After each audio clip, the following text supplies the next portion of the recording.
Dkt. Hussein Mwinyi oye! Makamu wa pili safi! Lumumba oye! Hati ya kwanza tumekamilisha kwa kumwaga zege yote. Hospitali hii vitanda vyote vitakuwa na oksijeni. Hospitali hii inajengwa hapa kwa ajili ya kuhudumikia wananchi wa Zanzibar na kutekeleza ilani yetu ya Chama cha Mapinduzi.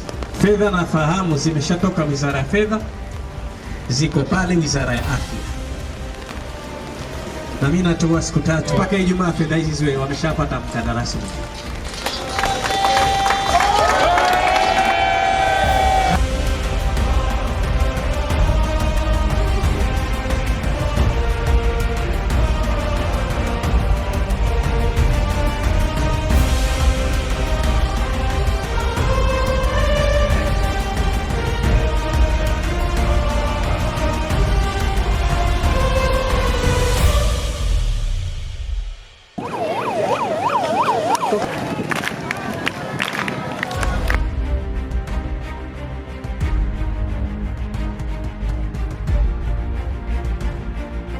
Dkt. Hussein Mwinyi oye!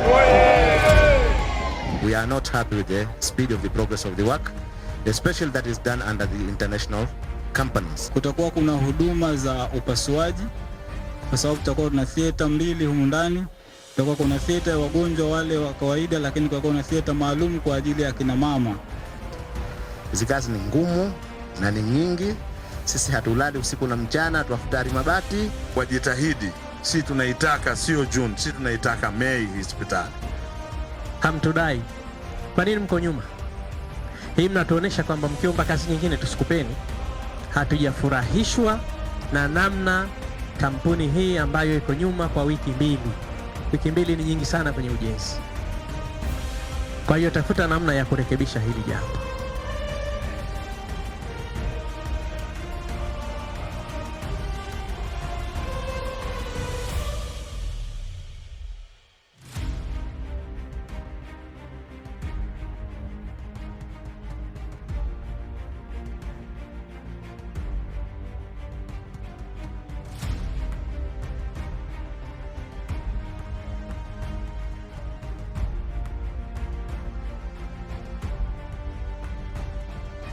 Kama changamoto itakuwa ni transformer, basi naomba niweke ahadi mbele yako, na hili nitalisimamia utekelezaji wake, kwamba itakapohitajika ihame tutaihamisha ndani ya muda mfupi kabisa. Progress ni nzuri sana.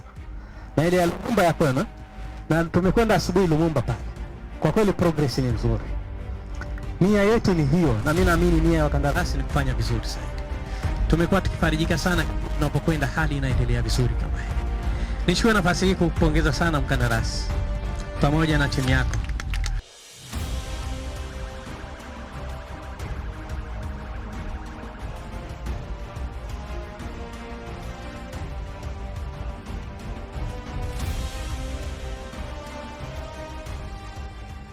Maabara ipo kona hapa na mlango ule unaotuangalia ni computer room. Kazi inaendelea, hatuna deni lolote. Mimi niseme tu kwamba kazi nzuri. Mheshimiwa Makamu wa Pili, pia tunamshukuru Rais wetu wa Zanzibar Dkt. Hussein Ali Mwinyi na Rais wa Jamhuri ya Muungano kwa utekelezaji wa ilani ya Chama cha Mapinduzi unaonekana. Toa shukrani kwa Serikali ya Mapinduzi jamani. Imetuona sisi watu wa Jang'ombe. Jang'ombe oye! Mkandarasi ambaye nilimuona yuko mbele alikuwa yuko mbele kwa siku 2. Mmoja. Waliobaki wote wako kwenye muda au wachache wako nyuma ya muda. Lakini wewe umenipa surprise, umeniambia uko mbele kwa mwezi mmoja. Tumemaliza vizuri. Maana unaambiwa mwanzo si hoja, bora hatima. Tumemaliza vizuri. Ziara hii ambayo umenipangia kwenye mkoa huu wa Mjini Magharibi, leo ikiwa ni siku ya 3 kwenye mkoa huu, kwa kweli nimefarijika sana.